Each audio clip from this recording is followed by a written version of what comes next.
Hello, everyone. My name is Belle.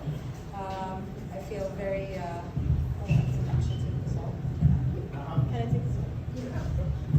Yeah, there we go. My name is Belle, and I just moved to Worcester like a month ago, so this is awesome. I used to live in Ohio, so I hope this is better. I don't know. Sometimes it feels similar, but I don't know. So actually, around this time last year, I started performing my poetry, which felt really good. So I'm happy that I'm still doing it now. So the poem, I'm going to be reading two poems today. The first one is called Humans and God. People tell me to get out of my head and live in the moment. That life's too short and we all need to own it. That there's so much of life that we missed because we spent too much time pretending we're psychics and that we're able to predict that what it is that will bring us happiness or guilt. But the truth is, most of us play God and then go worship, and yet we despise hypocrites. But then we hate on people with differences because we simply can't coexist. Everyone is the main character.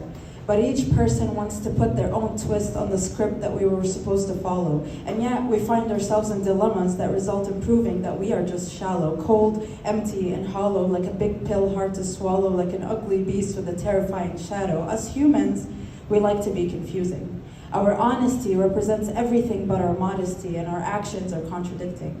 We look for quality, not quantity, but we're so persistent on fixing our choices after making them. And then we carry on pretending. We all have something to hate about our lives, and yet we continue living. So many people are always searching for the why in life, and they try so hard to find out, so hard that they're willing to get so damn high and stop existing. But it's okay. It's okay.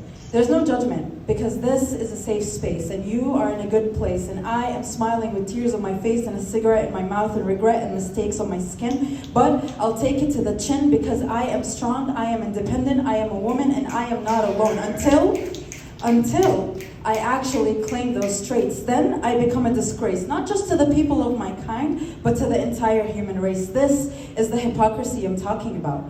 And life gets so exhausting when you're chasing first place in a society that claims that their fear is weaker than their faith, but then still pretend they know more than their creator, and go out of their way to prove that God has time to play who's my favorite, like this is some sort of sick game. And I don't believe that it is, but I'm tired of living like this. I'm tired of only knowing bliss as a theory, as if that feeling is imaginary and that I'll only have the devil to kiss and dance with. And I'm sorry, because I don't like being a Debbie Downer, but this is life from my first floor, medium-sized window view, and I'll always wonder what it's like to be living on the 20th floor in a big tower. And it's funny, because people with that kind of reality are only happy because they don't see anything but clouds and birds that are flying freely. They don't witness the homeless, the depressed, and the distressed. But the sad part isn't that they're living lavishly, it's the fact that they breathe clear air so selfishly. But I gave myself a promise. I put my hand on my chest and I took a deep breath. And I said, I will never be a hypocrite. And just like that, I did what I was told to do, and I got out of my head so easily.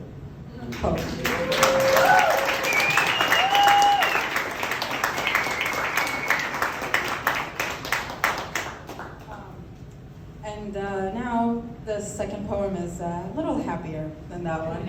It's dedicated to my fiance who is filming me right there.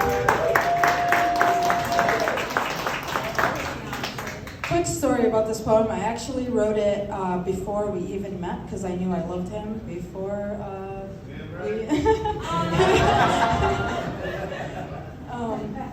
Oh, and the first time we met, I actually picked him up from the airport and dragged him to a poetry event so I could read this poem in front of an audience and in front of him. But I didn't tell him I love you because I felt like he's the guy, he should do it first, you know what I mean? But anyways, yeah. We could. So this one is called Unconditional Love. Love is slow. It's all the feelings you're so sure of, and it's everything else you don't know. It's facing yourself and all your shadows. It's accepting your partner as is. Love is going with the flow. It's feeling warm and home even if it's freezing cold. It's going against everything you've been told, trusting your gut, being generous with your touches, kisses, caresses, and hugs. Love is beautiful even if it's rushed, because real love never feels rushed. Love is slow.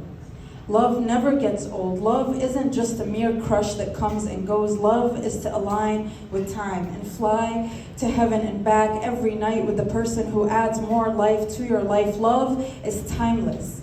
It starts from within and then it just keeps growing. You cannot stop this force even if you tried. That's why heartbreaks exist and there's people you might think you miss, but the truth is, there's no such thing as the right person at the wrong time, because when love takes place, it cannot be broken, not even by the strongest evil eye. Love is you, but love is also me too. Love is when you go outside and literally be kissed by the sun and her warmth. It's when you accomplish some or all of your goals, knowing that you gave it your all. Love is being at peace. It's quiet and you feel free. Love is to love being here. Love is to give your younger self a chance to heal.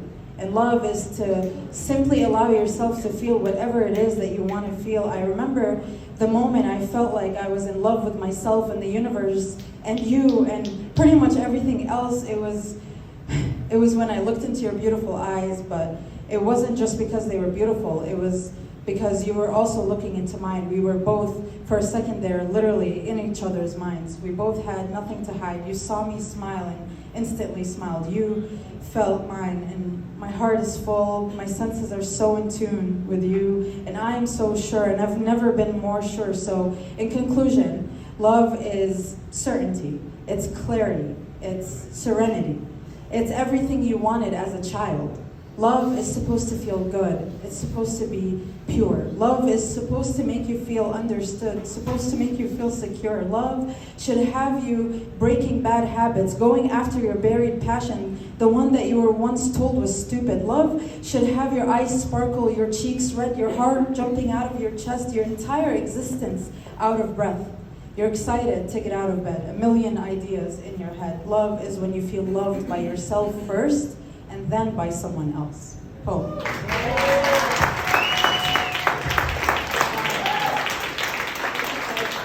One last thing, you can all follow me on Instagram at poetry by Belle_. Thank you.